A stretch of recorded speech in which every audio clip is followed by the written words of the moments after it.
seja bem-vindo a mais um programa Saia em Ação, da Comissão Especial da Mulher Administradora aqui do CRA-RJ. E hoje trazemos para vocês mais uma roda de conversa, dessa vez sobre mulheres na política. E nossas convidadas são as doutoras Ildete Pereira de Mello e Juliana Benício, que vão bater um papo, vão trocar ideias com as administradoras Fernanda Tawil e Mara Biasi. Sejam todas muito bem-vindas mais uma vez aqui ao Sai em Ação.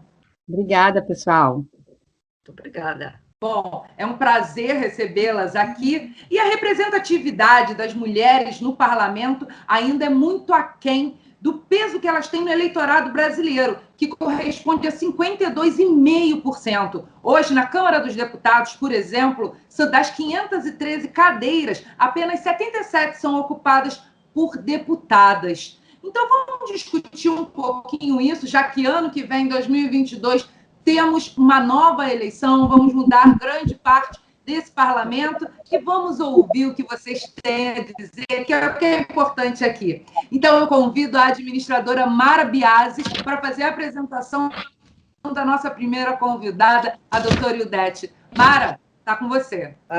Eu estou, assim, muito feliz por ter a companhia dessas pessoas tão amigas e tão queridas para ajudar a gente a pensar num problema crucial para a sociedade brasileira.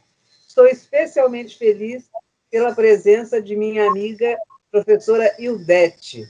A Ildete é um emblema para nós, tanto do ponto de vista acadêmico, que é uma das melhores professoras da sua área, quanto do ponto de vista da militância para colocar a questão de política e mulher no ponto que deve estar. Nós, de uma maneira geral, não somos muito afeitas a pensar em mulher na política, mas isso é uma necessidade em toda a nossa vida. E essa é uma das lutas que a professora Ildete vem desenvolvendo ao longo da sua vida e nos afetando e nos influenciando. Ela é a nossa grande influencer.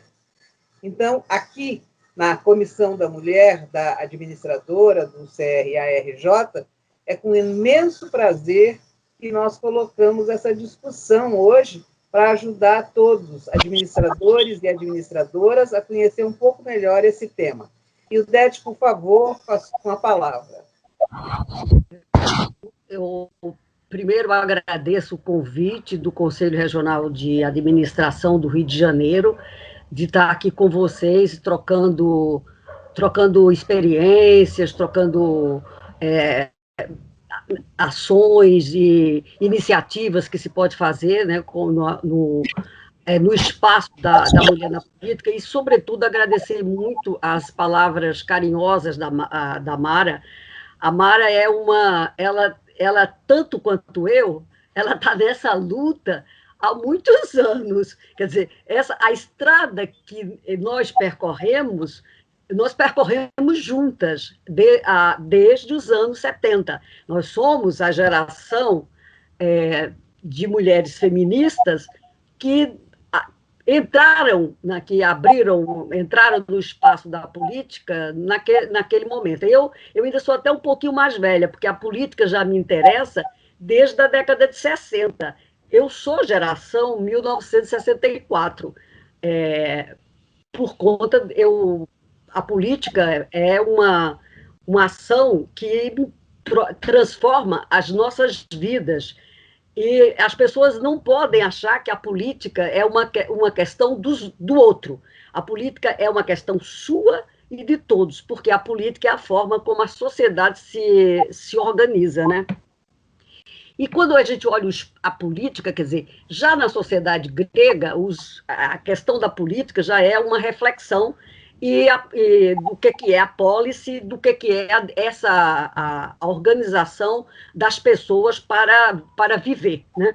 Mas olhar a história é olhar tem que ter um olhar diferente, se você é uma mulher ou se você é um homem, porque a história demonstra que ao longo da história da humanidade, a política, o espaço da política, o espaço da policy é um espaço que não era feminino, era um espaço masculino.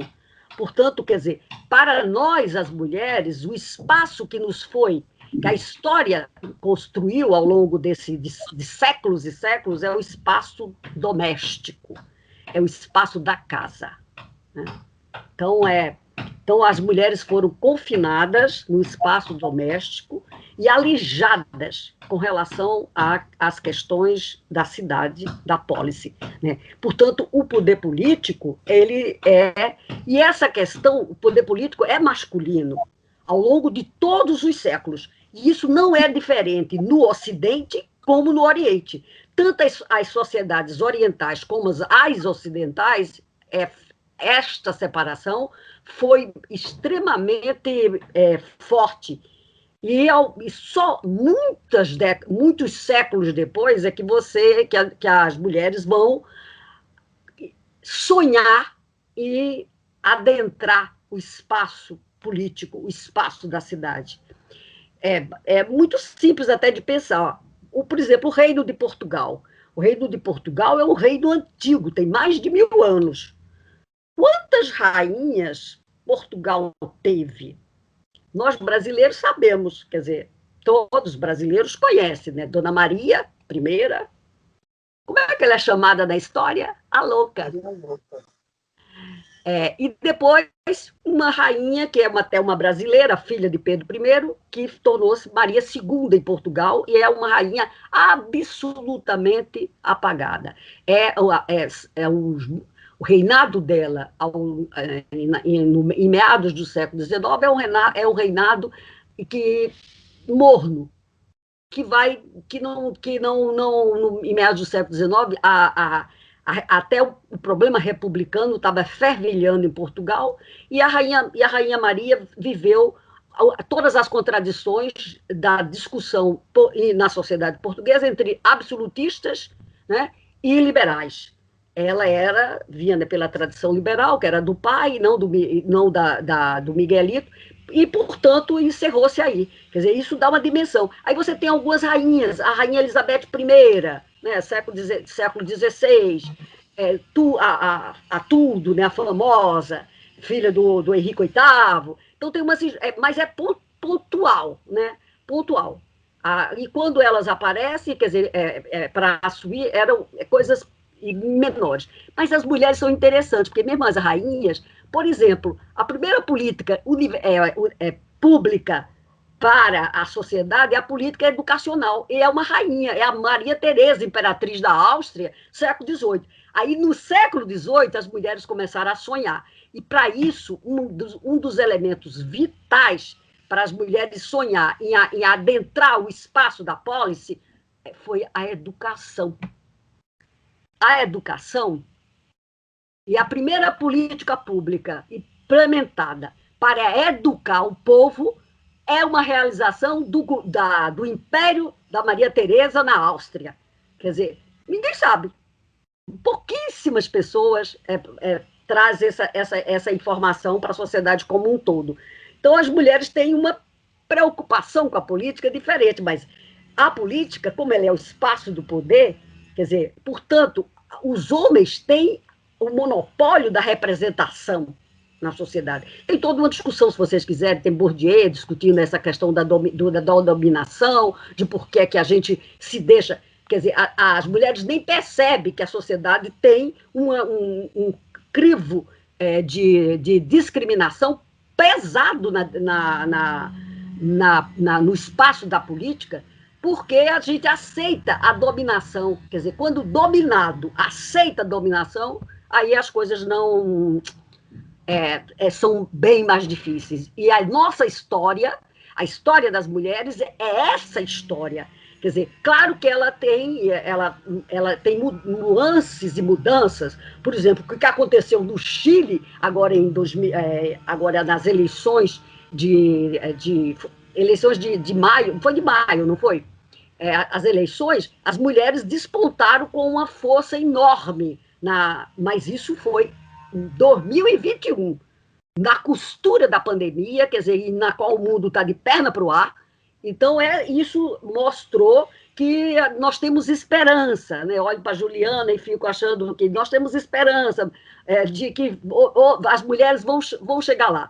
Mas vou pegar no caso brasileiro, quer dizer, portanto, o processo civilizatório que a humanidade vive nesses todos esses séculos, ele criou o Estado moderno, né?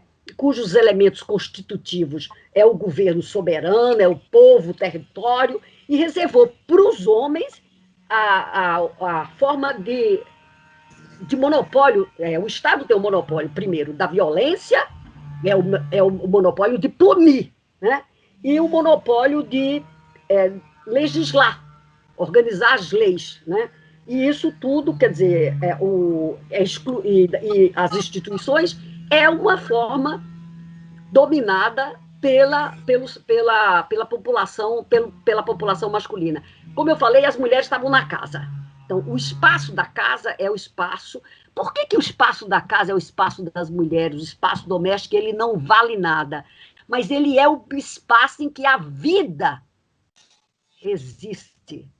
Então, há toda uma discussão antropológica sobre essa questão, que o poder feminino é muito forte por conta de que é no corpo das mulheres que a vida é possível e que ela existe. Então, dar a vida é claro que é uma questão dos dois sexos. Eu ainda estou falando numa sociedade binária, quer dizer, estou falando homens e mulheres, quer dizer, a questão identitária, que é uma questão que no século XXI ela tem um peso muito grande, mas é uma questão que está ligada a essa, mas ela não quer dizer, no ponto de vista da conformação do espaço das mulheres na política e da sua história, o espaço das mulheres estava confinado a isso, e por quê? E aqui tem uma outra chave, que aí é muito um olhar da discussão do século XIX, que é o problema para os homens, como eles demorou a você saber quem é o pai. É só a nossa geração, né, Mara? A geração da Juliana também. O DNA é um exame do século dos anos 90, do século XIX, XX. Portanto, até 30 anos atrás, a paternidade era um ato de fé. Eu um dia falei isso na Rádio Globo, e eu estava debatendo com o padre. O padre botou o dedo botou a mão no microfone para a população não ouvir. Eu ri de me acabar.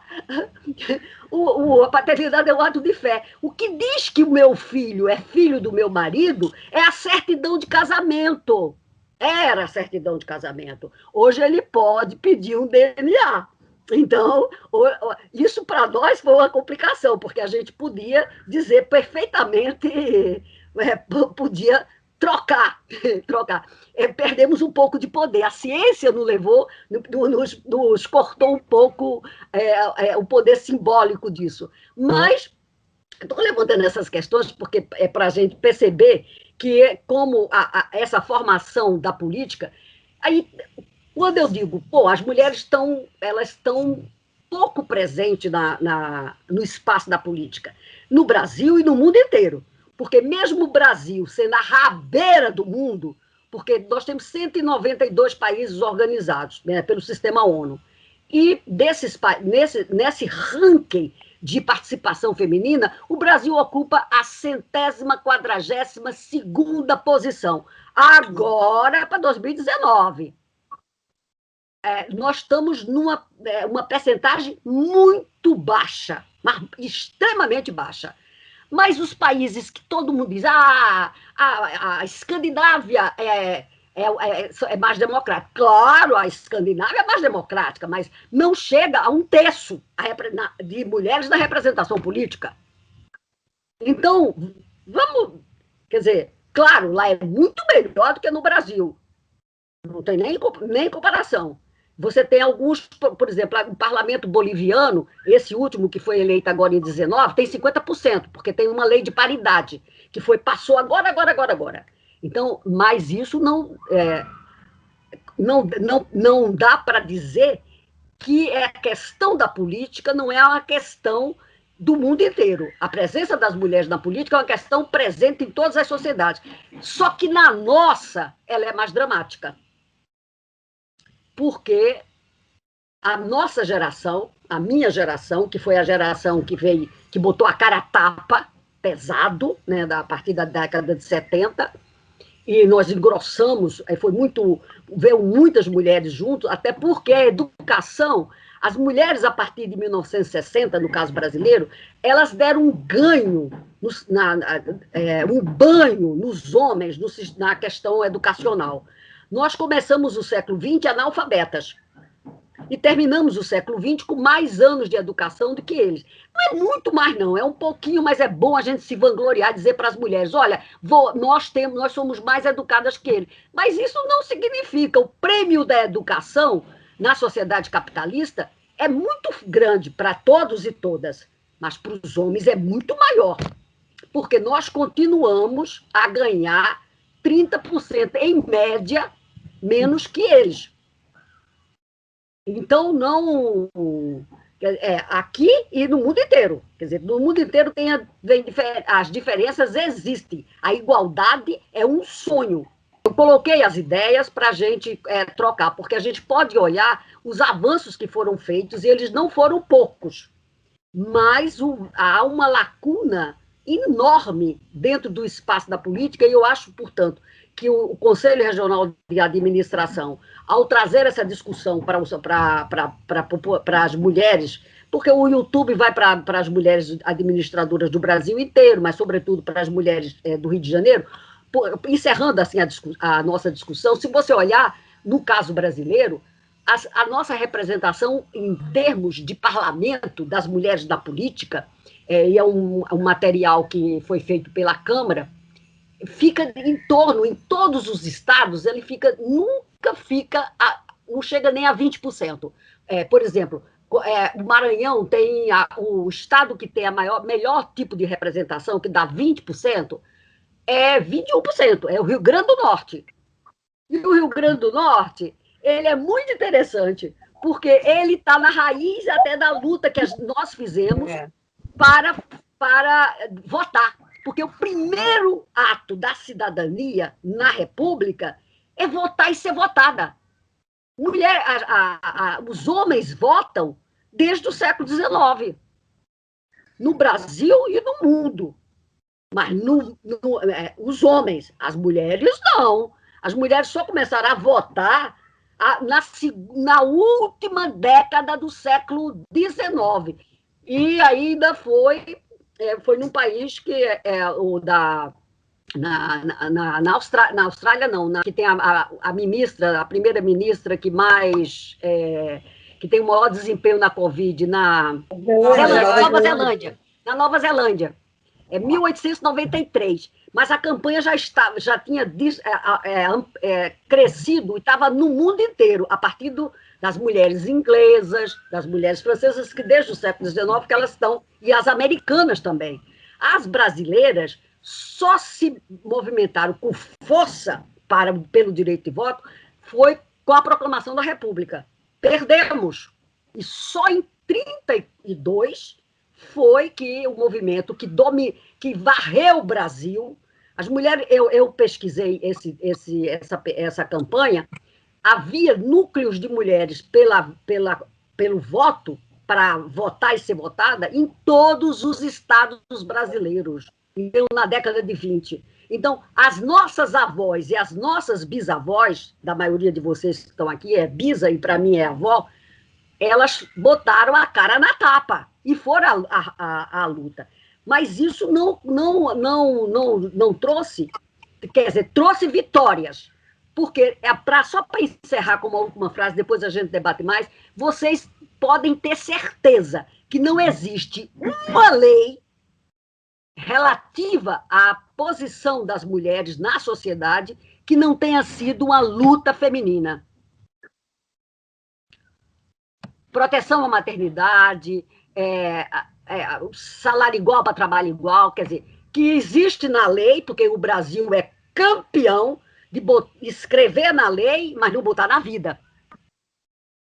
Então, mas ela existe. Tudo que passa, tudo que aconteceu, que traz benefício para as mulheres de políticas públicas, porque o Estado ele vai nos oferecer políticas públicas, ele pune, ele legisla, cobra imposto, tributa, essas são as grandes atribuições. E daqui você emana as políticas públicas para executar esse tipo para executar o bem-estar social. Né? Hoje direitos humanos é uma luta do século XX, e depois da Segunda Guerra Mundial. Aí tem toda uma história que a gente pode conversar. Então, desse nível, quer dizer, do caso brasileiro, eu diria que participar da política é uma questão de profunda transformação na vida das mulheres. E nós, brasileiras, não podemos não tentar entrar no espaço da política partidária, mas a hostilidade do espaço da política partidária brasileira é muito grande. E eu chamo a atenção na última frase, eu te juro que agora, no momento, na Câmara Federal, tem projetos para fazer outra reforma política, porque a maioria conservadora domina o Congresso Nacional de forma bastante pesada, e essa questão, por exemplo, das eleições do processo eleitoral brasileiro, tem toda uma discussão, volta ao distrital. Nós já votamos várias vezes que não ter voto distrital, nós não temos essa experiência nenhuma. Esse sistema é o mais razoávelzinho que já foi colocado de pé, e você já vem com a reforma política. Mas a reforma política, eles querem congelar a cota. A Érica falou, nós temos 15% da representação no parlamento, no Congresso Nacional, na Câmara Federal. É um indicador dos mais altos que a gente teve. Embora a maior vitória que as mulheres tiveram no Brasil em termos de salto no parlamento foi nas eleições de 86. Mara, foi nas eleições que a gente estava na rua, querida, que as mulheres saltaram de 8 deputadas para 26 deputadas. Quer dizer, depois a gente congelou. Ficamos no patamar de 10% e agora passou para 15%, entendeu? Mas eles querem congelar esse patamar quando nós queremos paridade na representação. Nós somos 52% da população, então a gente quer paridade. Isso é a luta das mulheres no mundo inteiro. Só que elas têm posições melhores e nós estamos numa situação de mais alijadas, continuamos alijadas do poder. Então, esse debate, quer dizer, o Estado do Rio é um Estado profundamente atrasado com relação a isso. Nós temos 31 cidades, municípios do Rio de Janeiro que não têm representação, não têm vereadoras. A revista do IBAN, que a Mara é uma das editoras, nós acabamos de publicar, Ângela comigo, na revista, um artigo sobre as eleições de 20 e o processo eleitoral. Se vocês quiserem ter um retrato do Rio de Janeiro, a Mara pode botar o download divulgar, porque ele mostra essa tristeza que é o Rio de Janeiro. Quer dizer, o Rio Grande do Norte. Quer dizer, na realidade, os estados que são mais da periferia do capitalismo brasileiro, a representação feminina é melhor. Isso é um desafio que a ciência política, que nós ainda não temos uma boa resposta. Porque aqui em Minas, em São Paulo, no Rio de Janeiro, a nossa representação é tão baixa.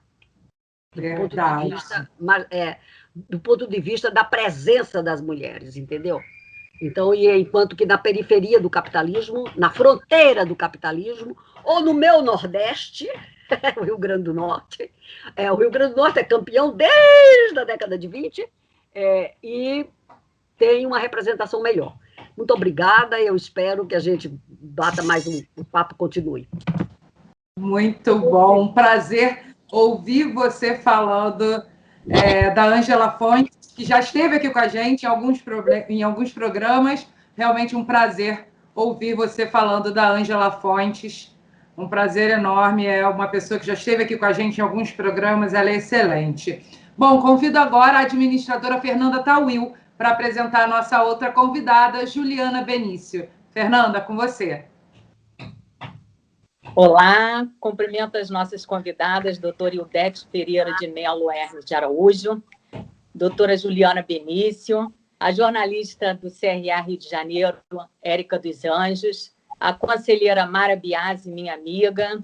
Agradeço a coordenadora da Comissão Especial da Mulher Administradora, Yara Resina, pelo convite para mediar essa palestra. E também agradeço ao presidente do CRA Rio de Janeiro, Leocídio Delpai. E é com enorme prazer que eu apresento a doutora Juliana Benício. Juliana Benício foi candidata a prefeita de Niterói em 2020 pelo Partido Novo, com conhecimento de gestão pública. Ela é formada em Engenharia de Produção, mestre em Economia e doutora em Engenharia de Produção pela UF, com especialização em Gestão Educacional e licenciatura em Matemática. Trabalha com gestão educacional há 15 anos, tendo atuado em grupos educacionais de atuação internacional e nacional, onde conseguiu resultados expressivos como gestora de alta performance. Atualmente, ela atua como coordenadora de pesquisa, pós-graduação e inovação pelo IFRJ, no campus de Niterói, e como avaliadora de ensino superior pelo INEP-MEC. Doutora Juliana Benício, é uma honra recebê-la no nosso programa Saia em Ação, roda de conversa com o tema Mais Mulheres na Política, que tem por objetivo incentivar o aumento da participação das mulheres na política, tendo em vista que em 2022 nós já teremos eleição novamente. Essa última eleição municipal mostrou que tivemos um avanço significativo de mulheres participando da eleição de vereadoras, prefeitas e vice-prefeitas. E você foi uma dessas mulheres, que nos honrou muito com a sua participação. E esse fato ele teve a contribuição das mobilizações pelas redes sociais através de dois movimentos. O Conselho Federal de Administração e o Conselho Regional de Administração do Rio de Janeiro têm trabalhado muito nesse sentido de conscientizar as mulheres da administração a aumentarem seu interesse e participação na política. E, por isso, o Conselho Federal de Administração realizou o 3º Fórum das Mulheres de Administração, com apoio da Comissão Especial ADM Mulher do Conselho Federal de Administração, que teve entre as convidadas a ex-senadora Ana Amélia Lemos, hoje secretária de Relações Federativas e Internacionais do Rio Grande do Sul, para falar das mulheres na política. E durante a palestra, ela destacou que as mulheres estão ingressando nas carreiras do Estado, como Polícia Militar, Polícia Civil, no Poder Judiciário, no Ministério Público, nas áreas federais, como Polícia Federal, Polícia Rodoviária Federal, nas Forças Aéreas, nas Forças Armadas e na Marinha. E que o ingresso dessas áreas acontece através do concurso público. Elas estudam muito e acabam passando. Já na política, o ingresso acontece através do voto. E o voto é absolutamente imprevisível se você vai ter ou não. Porém, o mercado da política para as mulheres existe.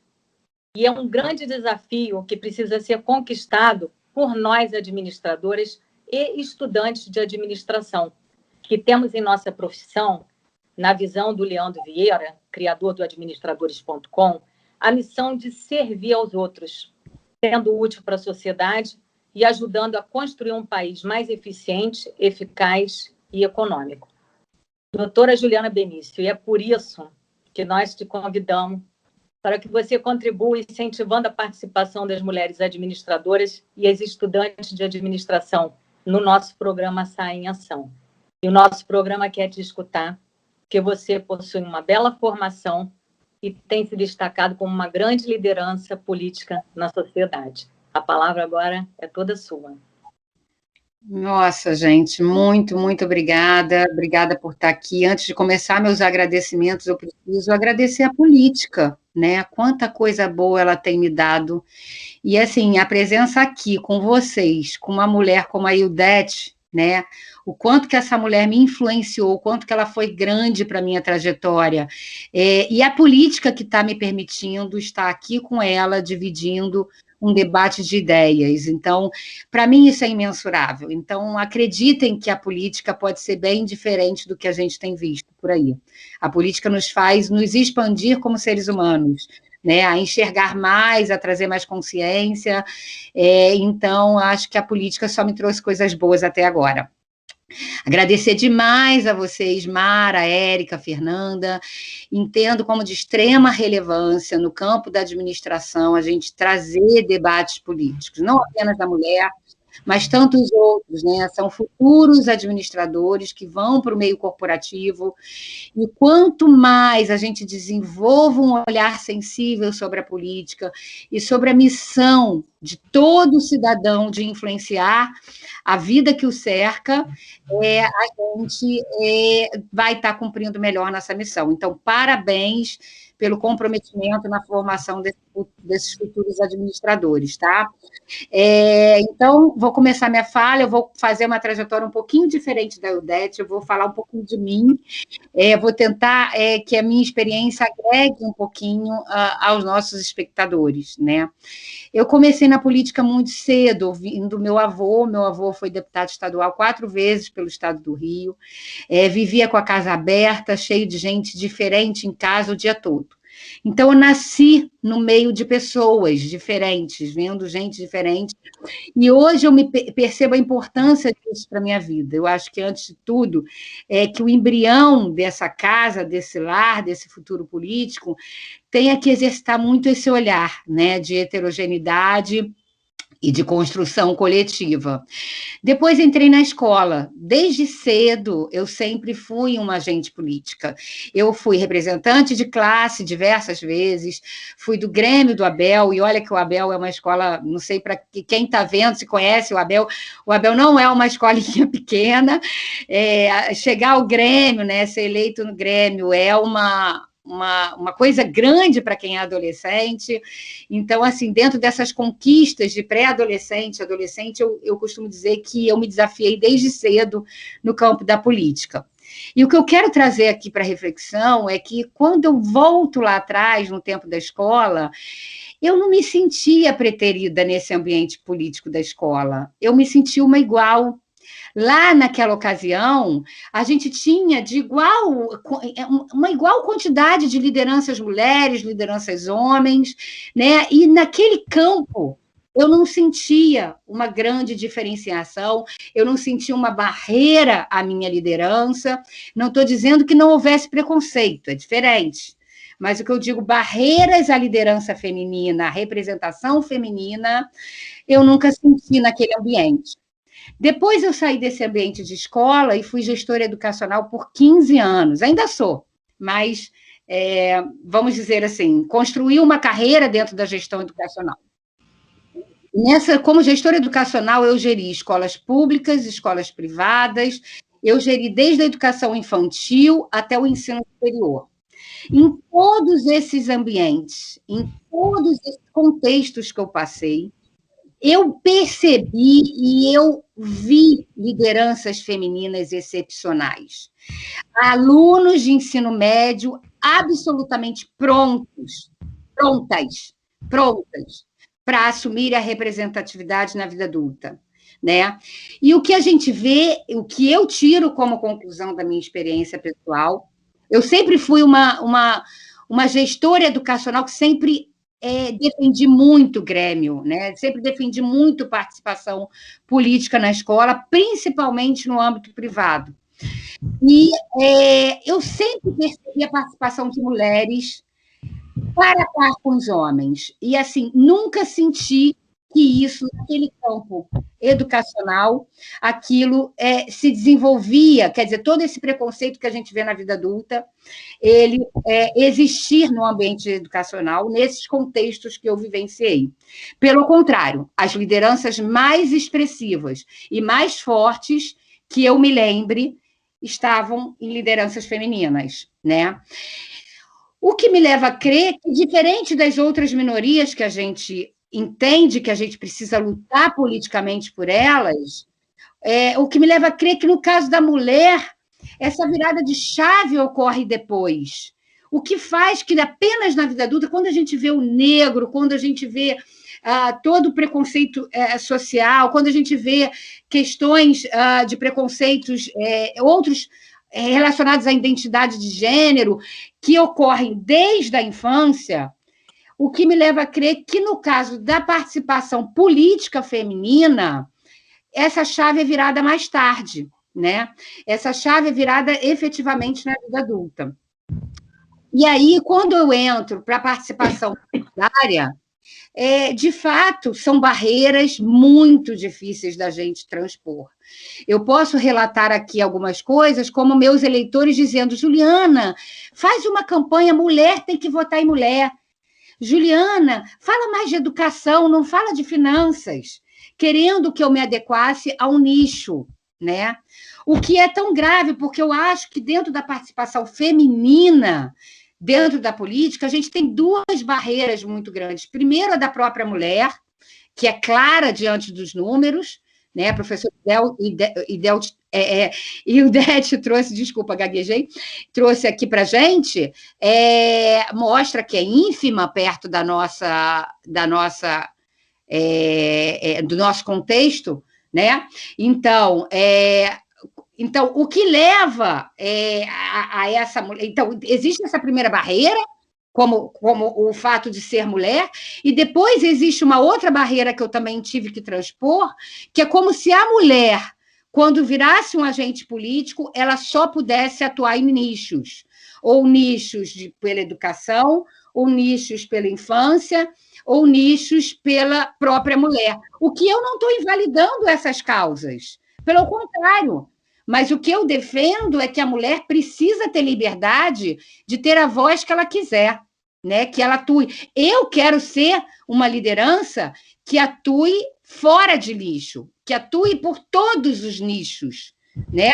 E isso não quer dizer que eu negligencie a luta da mulher, isso quer dizer que eu quero ter uma voz plena, integral.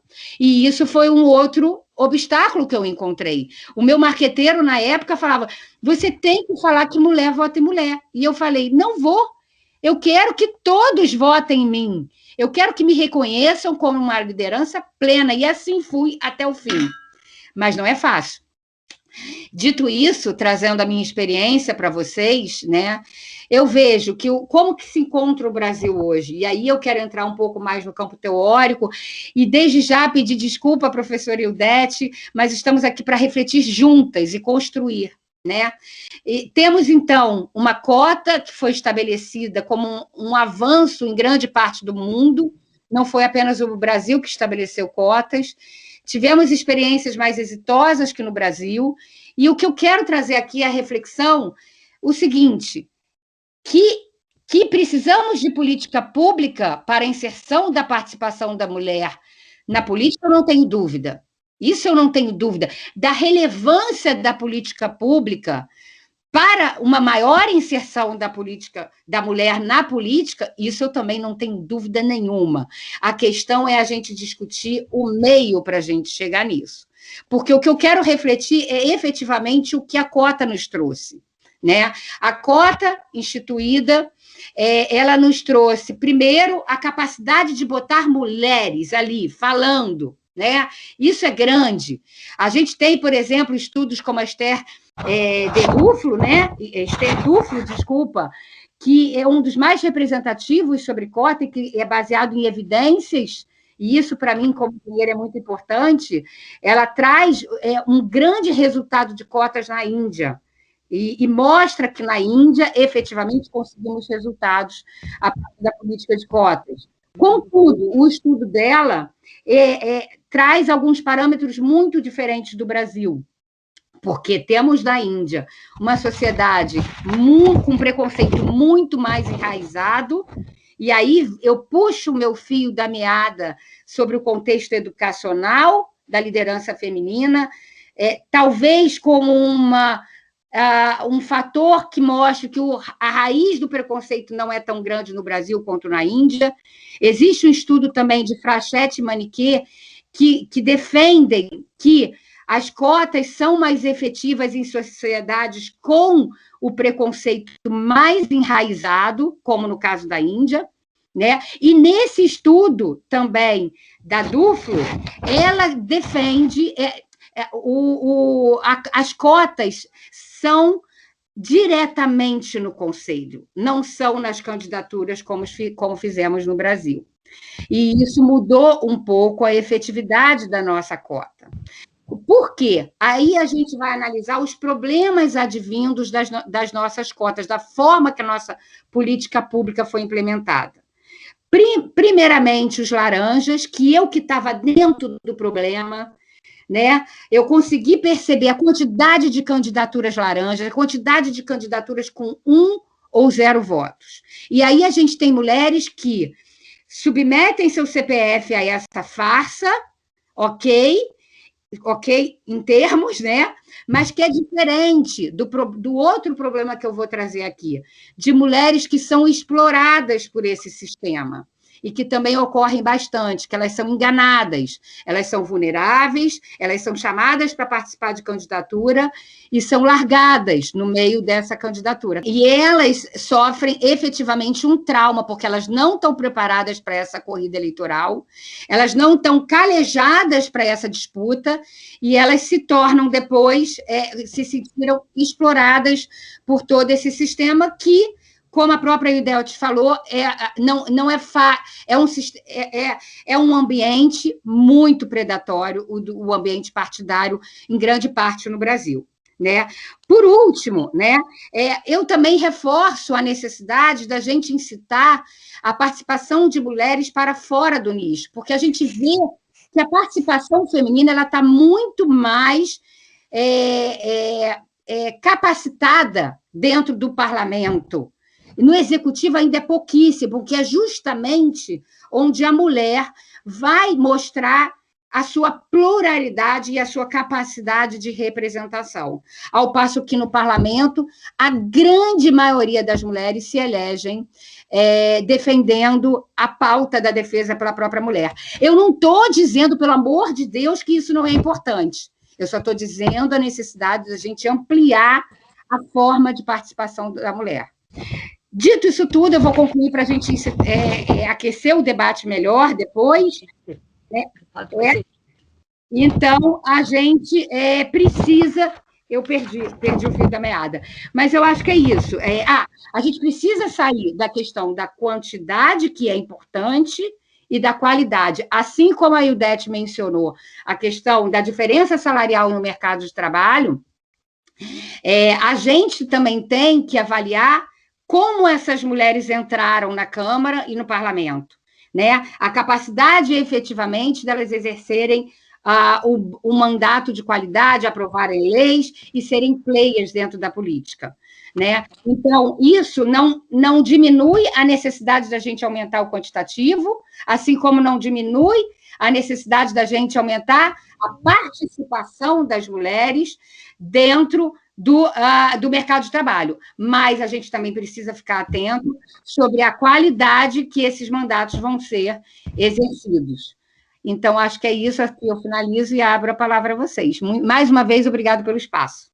Obrigada, Juliana. Bom, e como você bem disse, para aquecer o nosso debate, eu queria agora que vocês respondessem, fizessem as considerações de vocês sobre tudo isso que a gente conversou. E começo com uma pergunta que foi enviada pela coordenadora aqui da nossa comissão da Mulher Administradora do CRA-RJ, a administradora Yara Resina, em que ela pergunta: as mulheres demonstram não tanto engajamento nas candidaturas políticas. Qual seria a estratégia para desenvolver isso nas nossas meninas, para conseguir que o futuro seja mais engajado nesse sentido? Como podemos desenvolver essa garra? Então, eu gostaria da resposta das nossas duas convidadas, das nossas duas membros da comissão, para a gente começar aqui esse bate-papo. A palavra é de vocês. Olha, primeiro eu quero discutir o que a Juliana colocou. Me desculpa, a presidenta da comissão, eu passo em seguida, mas eu acho que a Juliana colocou questões com relação às cotas que eu acho que a gente precisa pensar. Primeiro, depois a gente entra no outro debate, mas, por favor, me deixa colocar. Eu não conheço, eu conheço o artigo da Esté Duflo, mas é sobre problema de renda, é outra coisa. Sobre cotas e depois conselhos, eu vivi na Índia, eu conheço a Índia. Conselhos da Índia não é a mesma coisa das questões de parlamento e de partido. Então, é preciso ter muito cuidado com botar a econometria para resolver determinadas questões. O problema da política de cotas no Brasil é que as cotas, que é uma legislação de 1996, que nós, as brasileiras, aí nesse caso, eu, Mara, essa geração, a gente estava nesse... Eu redigi a primeira cartilha para mulher na política, eu estava no IPEA, nessa eleição que a cota apareceu. O problema é que nós fomos, eu diria que a gente foi engabelada, porque os brasileiros são artífices, e os homens brasileiros, em botar jabuti em tudo quanto é legislação. Então, com a pouca experiência que tinha e com a discussão das cotas que emergiu, que vem da Conferência de Pequim, de 1995, que foi uma determinação da ONU que as mulheres tinham que participar da política, né? Então, quem foi para a China, para a discussão de 95, veio a resolução da ONU, é uma resolução revolucionária desse ponto de vista. Você admitiu a cota e a gente admitiu um erro profundo. A cota é para candidatura. E isso é o problema da cota. E os partidos não têm nenhum interesse em ter mulher. Partido no Brasil tem dono. É um negócio, os partidos. E outra coisa, Juliana, a representação masculina não tem nada, não é melhor do que a representação feminina em nenhuma das legislaturas. Os homens não são melhores que as mulheres. O problema é que eles têm a maioria. E eles decidem, eles são donos dos partidos. Mas eu não falei isso, não. Deixou entender, Juliana, deixou entender. Então, essa questão é dramática. Por exemplo, o Partido Novo teve 1000 problemas com relação à cota ao financiamento, que é o financiamento público. Com a ideia de que tem muita roubalheira no partido, até parece que os negócios são feitos de formas assim, limpíssimas, entendeu? Agora mesmo a Covid e a cloroquina tem coisas, vai dar quando abrir os documentos, vai vir coisa que só Deus duvida, né? Então a gente já sabe que isso aí, então, nós estamos em cima do barril de pólvora. Ora, as cotas para a legislação do financiamento público, que dá 30% para as mulheres, primeiro que a gente já tinha, na mini-reforma de 2009 das cotas, continuou na candidatura. Mas não é para... Porque a gente tinha que ter brigado, era que a cota era para a eleição. Tinha que eleger tanto de mulher e tanto de homem. Mas não para candidatura. E ela não chama laranja, não, Juliana. Chama... laranja é uma coisa desagradável. Chama candidaturas fictícias. Quer dizer, já tem teses de doutorado brasileira. Eu fui de banca de uma tese de doutorado, e que nós colocamos, é uma tese da UFRJ, que trabalha com o nome, o livro está na praça, chama-se Fictícias. Então, a gente está analisando, mas os homens também são fictícios. Aí a gente fica toda carregando as tintas em cima das mulheres, tá vendo? A gente é sempre a culpada. Não fez direito, não fez dessa forma, se conformou. Temos que tirar a culpa. Olha, Eva Eva é um drama na vida das mulheres. As religiões ensinaram que as mulheres são culpadas do pecado. Ora, vamos fazer outra campanha. A gente conversa depois, Juliana. Eu não sou do seu partido nem nada, mas a gente conversa. Deixa eu comentar. A Esther Dulce, o estudo dela é a favor de cota. É porque eu não me coloquei corretamente, você não entendeu. O que eu disse que o estudo da Esther Dulce era a favor de cota. Ela chega à conclusão de que a cota trouxe mais representatividade feminina, mas eu disse que lá é diferente do Brasil, então a gente não precisa traduzir para cá. Então, a gente falou a mesma coisa. O Partido Novo nunca defendeu cloroquina, não, pelo amor de Deus. Eu não estou falando de cloroquina, não. Eu estou falando de outras coisas. Era da candidatura, do dinheiro, das coisas, é outras coisas. Mas o Partido Novo, olha, você vai aceitar isso e vai estudar depois. Foi o maior resultado de representação mulher do Brasil. 35% dos eleitos são mulheres. Nós quase chegamos aos 40%, tá? Então, somos maiores que o PSOL, hein? Então, mas qual das eleições, minha amiga? Dessas eleições, a gente elegeu mais mulheres que o Brasil inteiro. O Novo? O Novo! Eu vou te mandar esses dados, eu prometo. Manda, porque eu trabalhei com eles, eu não me lembro. Assim, aqui no Rio não foi. Vamos no Brasil inteiro. Pergunta, gente. Aí, só pegando então o cabo da pergunta, deixa eu aproveitar minha fala para pegar o cabo da pergunta. Então, eu acho assim, concordo que tiveram jabuticabas, como aconteceu em muita parte do mundo, a política acaba servindo aos que estão lá, né? E os que estão lá fazem de tudo. Inclusive, aconteceu na França a mesma coisa, para proteger os detentores do poder, no caso, os homens, né? Mas, pegando o cabo da pergunta que foi proposta, eu penso que a gente refletir muito essa chave, né? Essa chave que eu mencionei a partir da minha experiência de vida, não apenas individual, mas de vida, de que quando que essa chave vira, né? Que o poder público precisa tomar a frente e o cabo desse problema, não tenho dúvida, mas eu acho que apenas não é a educação a resposta para isso, e a sensibilização grande, né?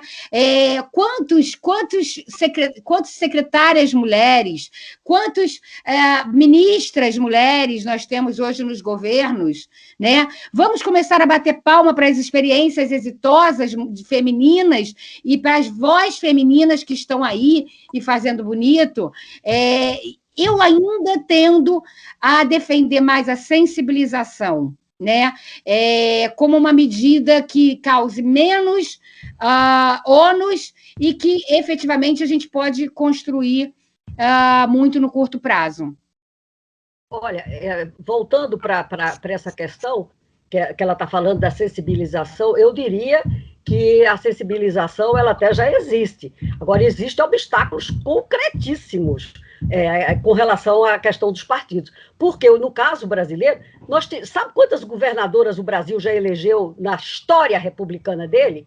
8, com a atual, com a do Rio Grande do Norte, que é uma governadora. Porque até então você tinha 8. A primeira governadora que a gente elegeu no Brasil foi na eleição de 91. Foi a Rosiane Sarney. Quer dizer, porque outra coisa. Mulheres são parentes de políticos, Juliana, só para te dar uma ideia. Não, não é não. Os homens também. Há uma tradição da política e que você passa nas gerações, nas gerações. Então, a política não é só as mulheres, os homens também vêm de famílias que participaram da política, entendeu? Essa é uma questão. Agora, eu acho que o que você está colocando, por exemplo, da sua experiência pessoal, a gente pode tirar um debate interessante, porque eu também fui liderança estudantil, tá? Ainda no curso colegial. Mas eu nunca fui presidenta, queridinha, tá? Nego me levava para ser tesoureira, para tomar conta do dinheiro, porque olha, eu fui tesoureira de tudo, de associação acadêmica, de todas as histórias, do Corecon, do IES, de tudo que você quiser, eu era tesoureira, do sindicato, dos economistas. Então, mulher tida assim, não, mulher não... Parece que ninguém nunca me disse que eu era honesta, mas claro que eu sou. Mas botava sempre a ideia. Então, a gente não tem, porque a ONU vai ter a primeira presidenta na década de 80, no final de 80, que foi a Clara Araújo, que é um dos nomes famosos na estudo de mulher na política. Ela foi presidenta da ONU, naqueles idos dos anos 80, mas é a primeira. Então, você tem, assim, a primeira senadora, a primeira mulher no Brasil que foi ministra de Estado foi a Esté Figueiredo, no governo Figueiredo. Ora, a República é de 1889. Você tem você só tem, quer dizer, desde o período republicano, o Bolsonaro é o 30º presidente do Brasil. A gente teve uma mulher, que foi dona Dilma Rousseff, e ainda foi empichada de uma forma, eu diria, de uma forma patriarcal.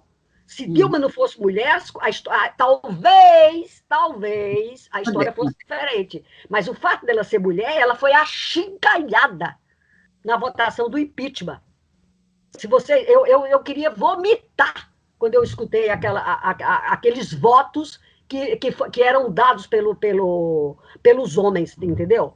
Então, eu não estou dizendo nada com relação a outra coisa, estou dizendo que a forma como aconteceu foi uma forma da qual a saia da Dilma ajudou muito a ela ser defenestrada daquela forma. Bom, eu já tomei muita... E hoje, com os ataques virtuais, com o avanço ainda da política mais digitalizada, as mulheres de todas, da direita até a esquerda, elas realmente sofrem com ataques virtuais, às vezes por conta de uma ideia, que o homem tem a mesma ideia que eu, a forma que ele é atacado é uma e a forma que eu sou atacada é outra. Isso a gente não tem dúvida, a mulher é logo levada para o campo do pejorativo, né? É realmente uma grande... A gente não discute o tamanho da nossa luta. Eu acho que o tamanho da nossa luta, a gente sabe que é imensa, né? E já passamos na pele. A questão é realmente o enfrentamento. Eu acho que a gente ainda diverge mais na questão do enfrentamento a isso. Não, eu acho que o enfrentamento nosso, Juliana, e esse programa, e essa programação do Conselho Regional de Administração é importante, porque ele vai dizer para as mulheres, porque as mulheres que estão aqui, que eu estou olhando, todas gostam de política, entendeu? Então, nós fazemos política, todas nós fazemos, quer dizer, mas tem que ir, tem que disputar os cargos. Quer dizer, vem falar aqui do outro lado, né? Vem se expor. Disputar os cargos. Eu posso não concordar, mas eu acho que você tem um mérito enorme. Você botou a cara a tapa. Vamos lá. Quer dizer, vamos tentar. Quer dizer, não adianta. Quer dizer, tem que tentar. Eu não tenho, eu não digo assim, eu só voto. Na realidade, para voto, para os parlamentos, para as eleições majoritárias, não é diferente, mas para as eleições parlamentares e para a Câmara para a Assembleia Legislativa e para a Câmara dos Vereadores, ora, tem homem e tem mulher se candidatando. Eu escolho uma mulher que seja mais próxima do meu ideário. Nem adianta. Eu acho que eu voto em mulher desde as eleições de 78. Né, que aí já era Eloneida e tal, Parará, a gente já vem votando. Porque a gente tem opções diferentes. No mesmo naipe do pensamento político, você tem opções diferentes, entendeu? Mas no majoritário é um pouco diferente, porque o majoritário você está preso a uma estrutura partidária. Agora, essa questão do como, da cota, da reforma que eles estão querendo agora, atenção, as feministas já estão polvorosa com a discussão da reforma política. Você, Juliana, que tem papel político, vocês têm que ficar muito atenta dentro do partido, porque haverá eles estão tentando uma cristalização da representação. Eu não quero 15%. 15% eu tive agora, mas eu não quero 15%. Eu quero 50%. porque nós somos 52% da população. Ora, então isso é a paridade que é a questão. Então, está toda uma discussão para cristalizar uma determinada cifra com a representação das mulheres, vai só fazer um retrocesso muito grande. Agora, eu acho que a questão educacional que você colocou é muito interessante, porque ela não vai aparecer só na política, não. Ela aparece também na ciência. Entendeu? As mulheres, só para fechar aqui a minha ideia, as mulheres, nós estudamos muito, eu fui gestora pública na Secretaria de Política para as Mulheres, no governo Nilceia, na administração da Nilceia e da Eleonora Mendecuti, agora, nessas 2 últimas décadas. E essa questão, como eu era gestora de educação e cultura, essa questão me preocupava muito, porque que a gente não tem mulheres na matemática, nas engenharias, as mulheres estão presentes nas profissões que nós fomos socializadas. Aí você volta para a origem. Quando você bota uma bonequinha na mão de uma menininha de 11 meses e dá um caminhão para o menino, você está selando o destino da menina e do menino. Você diz que mulher é para cuidar e o homem é para o mundo. Então, aqui você faz o vínculo. Então, as mulheres estão aonde? As mulheres são professoras, são administradoras, enfermeiras, estão na saúde. A medicina já é meio a meio, mas não ganha igual.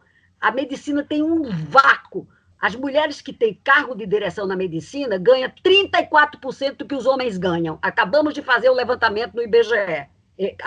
Uma técnica do IBGE, Cristiano Soares, e comigo. A gente está fazendo um artigo sobre isso. Então, as mulheres são empregada doméstica, comerciárias, estão nos serviços. As mulheres não estão nas carreiras da tecnologia.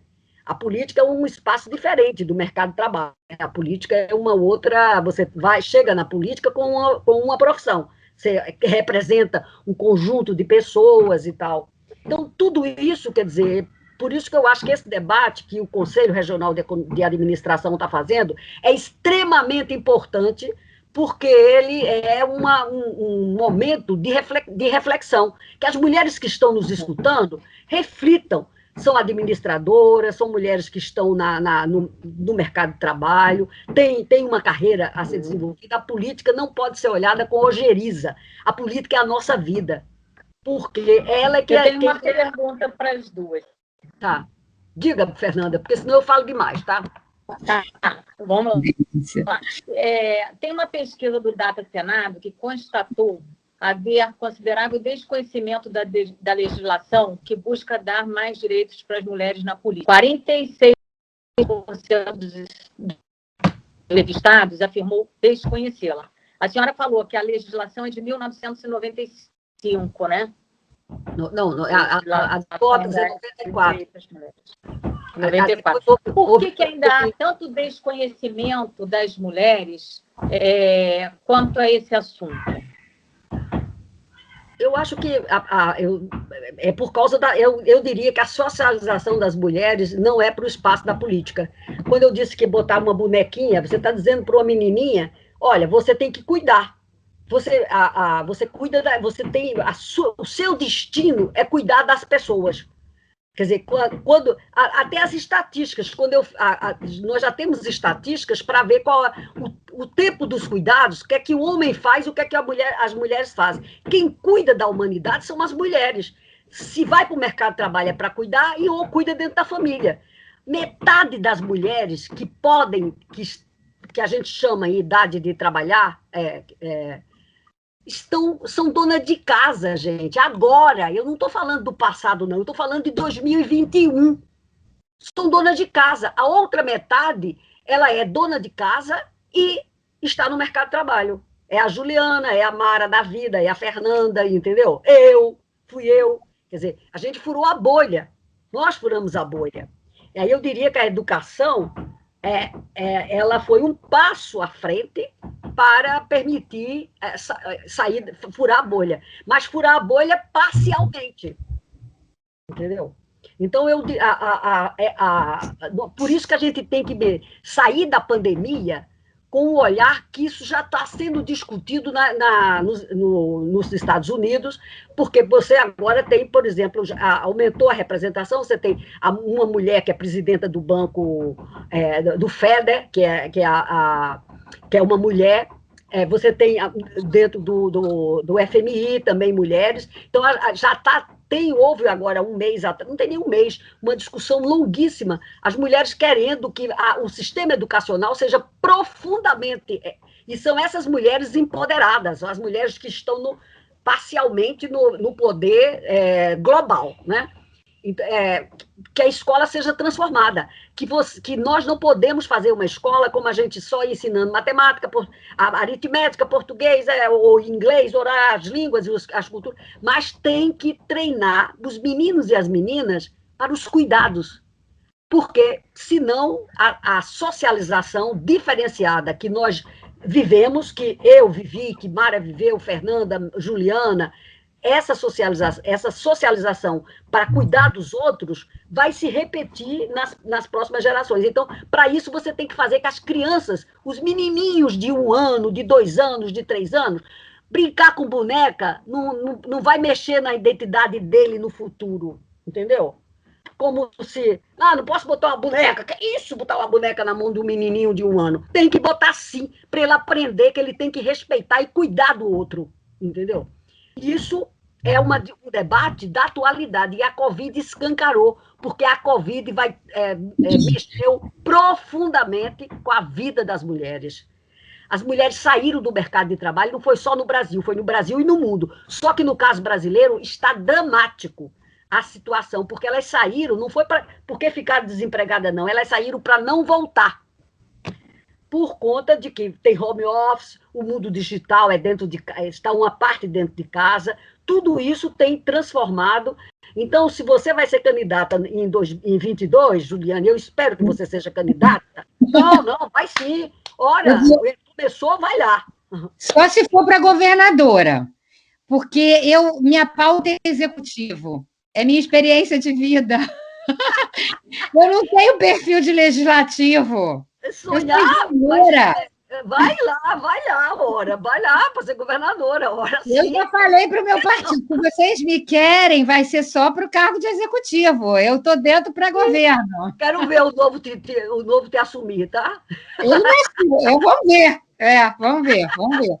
Mas olha aqui, deixa eu falar um pouquinho sobre isso. Eu vou contar mais uma vez. Eu acho que a Ildete trouxe essa coisa da boneca, mas eu acho que antes, mais que a boneca, é a questão da voz, né? Eu vejo como a mulher exercita pouco da opinião, assim, desde o berço, né? Geralmente, numa roda de conversa sobre política, a mulher, a criança, aquilo não é lugar para menina. Aquilo é lugar para homem, né? Então, a gente não se sente parte. Quando a gente quer enfrentar esse ambiente dentro da escola, por exemplo, é um ambiente totalmente novo para a gente, ao passo que o menino dentro da casa sempre exercitou isso, porque o pai, quando estava falando de política, puxou o filho para o lado, né? Então, essa coisa do lar, de como os lares brasileiros são machistas, efetivamente, como os lares brasileiros são patriarcais, né? Quando eu vejo a minha história, eu vejo que eu vim de uma família estritamente matriarcal. E eu sei como isso pesou na minha vida. A minha avó sempre trabalhou, minha avó sempre saiu de casa, os meus tios sempre ficaram ou com o marido, ou com alguém que pudesse ficar. Minha avó deu um jeito e ela saía. Então, acho que o lar, efetivamente, é uma origem da geração de boas lideranças femininas. Agora, eu gostaria de trazer mais uma experiência pessoal. Na engenharia, eu engravidei de 2 bebês. Vocês sabem que eu sou mãe de 4, né? A culpa me carrega, e isso eu não sei se eu vou resolver nessa existência, Ildete, mas eu estou me aprimorando. A questão da culpa, eu estou me aprimorando. A gente tenta evoluir. Mas, quando eu engravidei, na graduação de engenharia, me falaram, não, a gente não sabe nem como que dá licença. A gente nunca deu licença para nenhuma mulher. E eu, na minha primeira gravidez, eu simplesmente toquei minha graduação sem ter licença. Na segunda, eu decidi, gente, que isso? Que apatia é essa? eu vou correr atrás dessa licença, porque eu tenho meus direitos.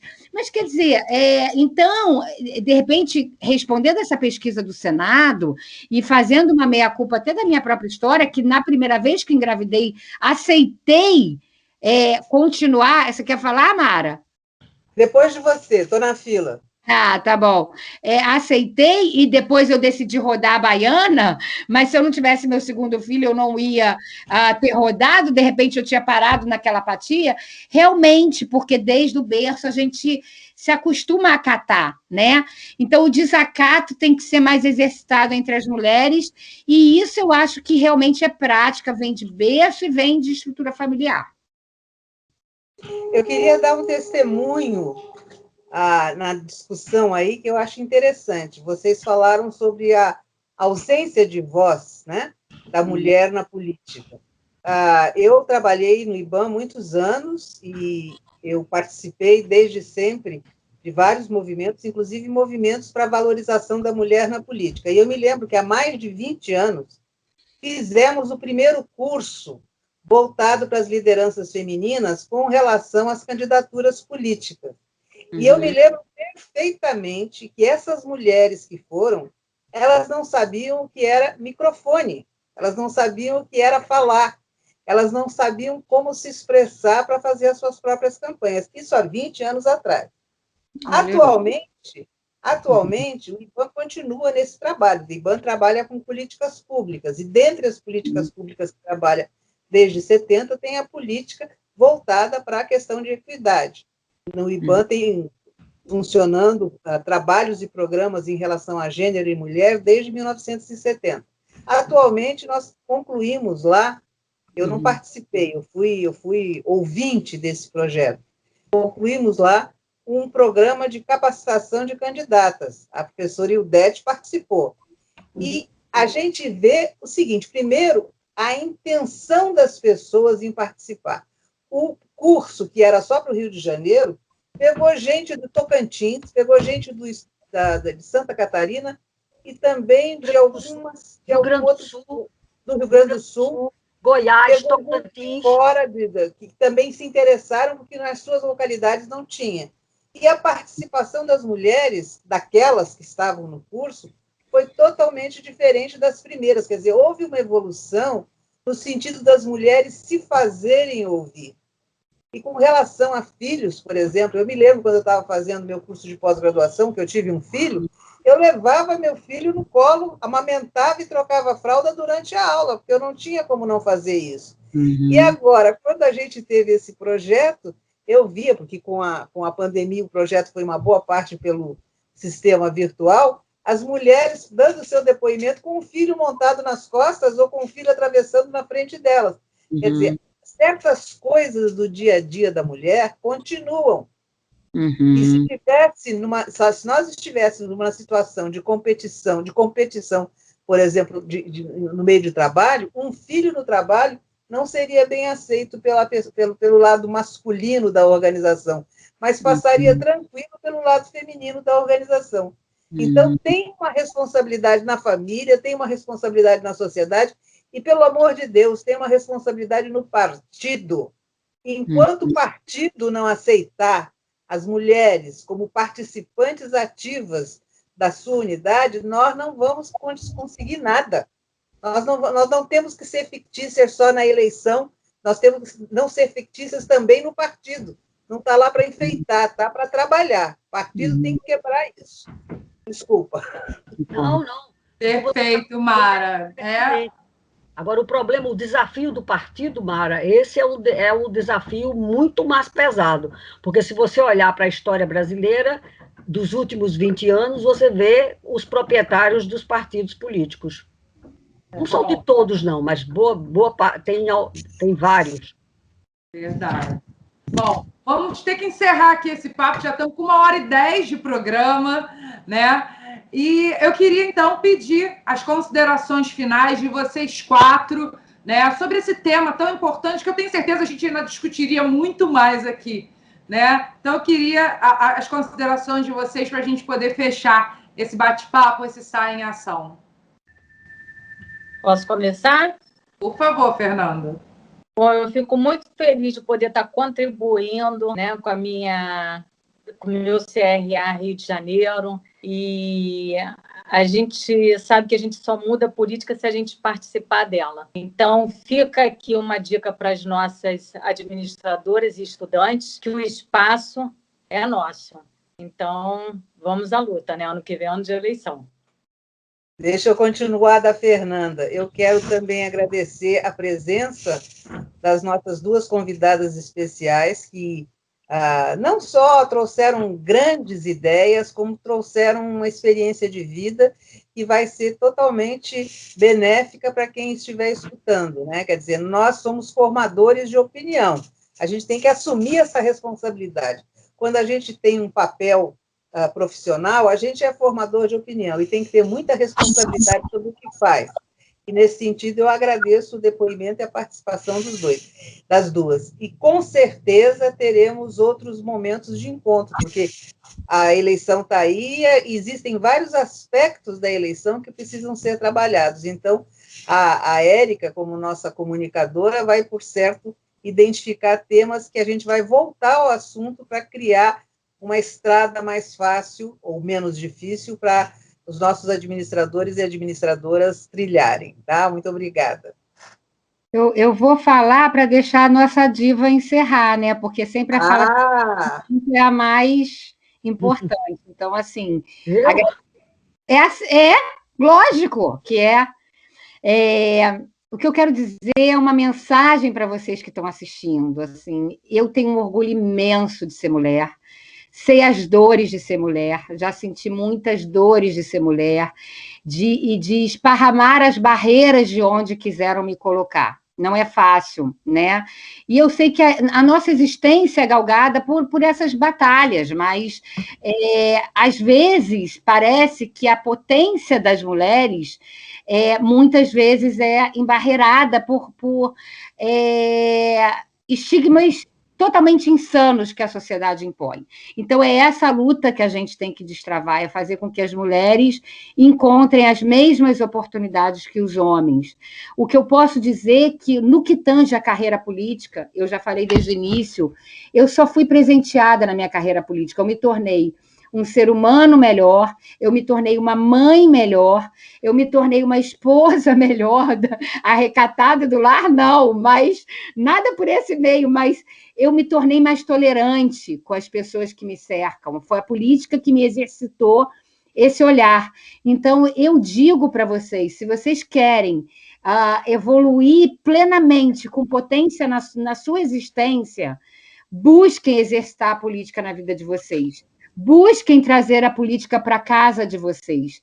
Permitam que seus filhos, independente de qual gênero eles tenham, que eles participem das decisões da casa de vocês.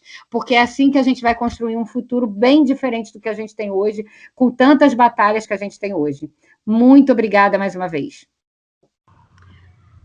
Eu quero agradecer o convite de debater, de trocar ideias, aprender, né, porque a gente aprende uma com as outras, né, as pessoas, cada uma levanta tem um olhar, tem uma ideia, e então é um aprendizado. Quer dizer, eu, apesar da idade maior, eu tenho 78 anos, nós estamos sempre nesse processo de aprender.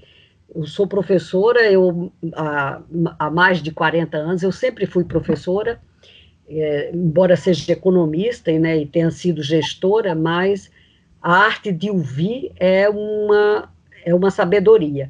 Agora, não esqueçam que a política é a arte da negociação. Quer dizer, você está o tempo inteiro negociando. Entendeu? Porque cada cabeça, como dizia, é uma sentença, né? Aqui tem 4 mulheres olhando, trocando ideias, cada uma tem um pensamento, quer dizer, e tem uma ideia diferente, e nós vamos assim, nessa negociação, a gente chega a uma ideia de que, primeiro, que a política não é um espaço que deve ser dominado pelos homens. Eu acho que essa ideia é uma ideia que percorre todas nós que estamos aqui falando. Então, e nós estamos apelando para as mulheres e para os homens, as pessoas de boa vontade, para que o espaço da política não é um espaço menor, é um espaço importantíssimo, porque a vida de cada uma de vocês que vão ouvir, nossa, é fruto desse jogo político, dessa negociação que se processa com você, sem você, e ao mesmo tempo também com você, porque sua omissão e seu silêncio também contribui para que nada mude, e a gente precisa que tudo mude, e a gente precisa que a sociedade mude e que a igualdade seja construída, que a pobreza seja vencida, e para isso precisa de uma ação política muito forte, né? Então, muito obrigada por essa possibilidade e essa discussão, e eu quero só dizer para a Juliana que eu tenho uma longa carreira de professora da Universidade Federal Fluminense, desde 1972. Ao longo de todos desses anos que eu fui professora da graduação, eu nunca tive uma aluna que era casada, que ficasse grávida, que tivesse concluído o curso. Para não dizer, algumas voltaram muito depois para concluir. A maternidade e a exigência que a sociedade coloca na cabeça, nos ombros femininos com relação à maternidade é muito forte. Você foi uma beneficiada, viu, minha amiga? Muito obrigada. E viva a sua família. Foi um prazer recebê-las aqui no Sai em Ação. Espero contar sempre com as 4 aqui, conversando, debatendo esses temas tão importantes para a evolução da nossa sociedade como um todo, independente de homens, mulheres, nós como sociedade, como humanidade, né? Como empresa, gestão, etc. Muito obrigada mesmo. E vocês que assistiram a gente até aqui, já sabem, sempre novidades, sempre mulheres inteligentíssimas como essas, discutindo a nossa vida, discutindo a gestão brasileira aqui no Sai em Ação. Eu te espero no próximo programa. Tchau, tchau.